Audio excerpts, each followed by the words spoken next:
Todo competidor tem valores que definem as suas atitudes. E nessa hora, numa competição, é muito importante você ter valores corretos para tomar atitudes corretas. E é aí que eu vou falar de um valor que é essencial para a competição, que a gente chama de Gracious Professionalism. E o que isso significa? O Gracious é um termo muito utilizado em uma competição de robótica chamada First Lego League, ou FLL. E o que é o Gracious? O Gracious é uma maneira de fazer o seu trabalho em alta performance, respeitando o potencial dos outros e suas individualidades. Ser um profissional gracioso é ser capaz de competir em alto nível, mas entender que existe um ganho mútuo na colaboração entre as equipes. E ainda mais, entender que a competição e a troca de ideias não são atuações contrárias. Mas, Brígida, como é que isso se aplica de maneira prática em um torneio? Para isso eu vou contar para você uma história de quando eu era líder da categoria de seguidores de linha da faculdade. Essa história de quando eu era líder da categoria de seguidores de linha na faculdade começou em 2019, julho de 2019. Eu tinha acabado de começar a ser líder da equipe e eu tinha literalmente pegado uma equipe de iniciantes. Todos os meus membros eram iniciantes. Eles tinham feito processo seletivo na equipe e tinham entrado e eu tinha escolhido eles para ser os novos membros da minha categoria. Então, basicamente, a gente estava começando do zero. Tanto comigo, que eu era inexperiente em termos de liderança na equipe, e até eles, porque era o primeiro torneio deles. E aí a gente foi competir, o torneio era em Curitiba, o torneio se chamava Salão de Robótica. Fomos no torneio, fiquei ajustando o robô na pista, porque a gente pode fazer alguns testes no robô de seguidores de linha na pista. Eu estava fazendo os testes, e aí um dos meus membros me chama, porque um líder de outra categoria, de outra equipe na verdade, queria conversar comigo e saber se eu tinha como ajudar eles em algum aspecto no robô deles que eles estavam com alguma dificuldade. Então beleza, eu fui lá, conferi, esse meu membro me falou qual era a equipe, onde era o stand deles. Eu fui no stand deles e perguntei, estão precisando de alguma coisa? Como é que eu posso ajudar? E aí eles me explicaram a situação, falaram que um dos motores deles tinha queimado e eles não tinham mais um motor de reserva. Aí eu perguntei qual o motor que eles tinham, o que estava faltando no motor, qual era o modelo, e aí eles me falaram, é um modelo X tal, com redução X tal. E aí eu olhei e pensei, bom, esse motor eu tenho, a gente não está utilizando o nosso robô, eu posso emprestar. Aí eu falei isso para ele, fui no meu stand, peguei esse motor que a gente não estava utilizando, um motorzinho pequeno, e entreguei para eles. Eu falei, aqui está o motor. Aí eles agradeceram muito pra mim, falaram, cara, muito obrigado por estar emprestando, no final do torneio a gente devolve pra você, ok? Eu falei, ok, sem problema. Aí eu fui novamente pro meu stand, continuar fazendo o que eu estava fazendo no início, que era testar o nosso robô e preparar ele para as tomadas de tempo. E aí quando eu tava voltando pro stand, alguns membros da minha equipe me pararam e falaram, Brígida, por que você emprestou um motor para outra equipe?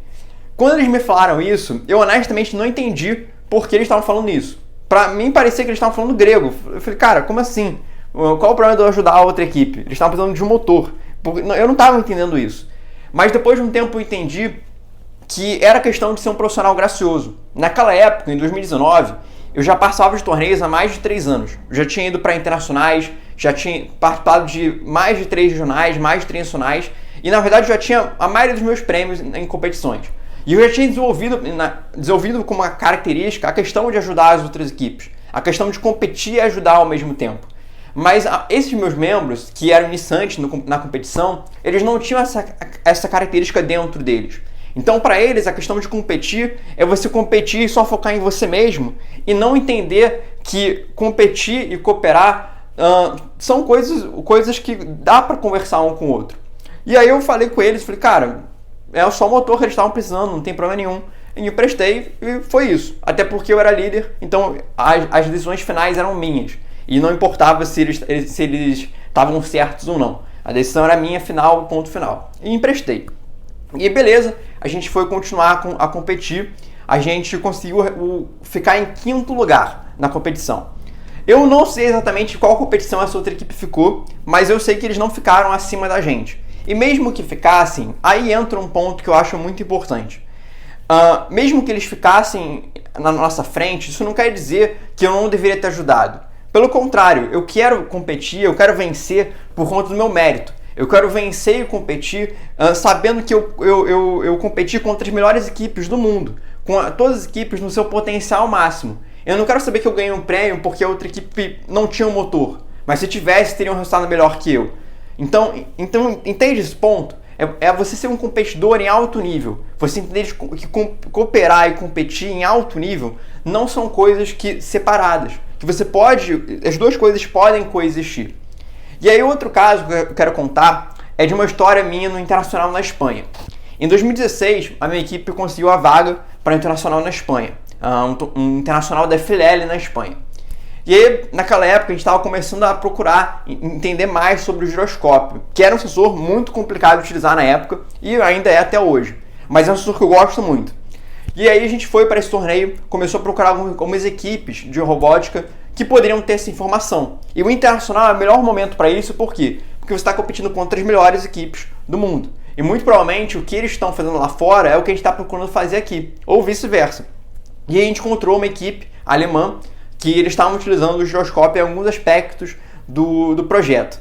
E aí a gente encheu o saco do programador da equipe para entender tudo sobre o giroscópio deles. E ele ficou um pouco receoso de mostrar para a gente todos os detalhes, mas a gente conseguiu ter muitas informações que ajudaram a gente. E claro, depois que a gente aprendeu isso, a gente começou a ajudar outras pessoas.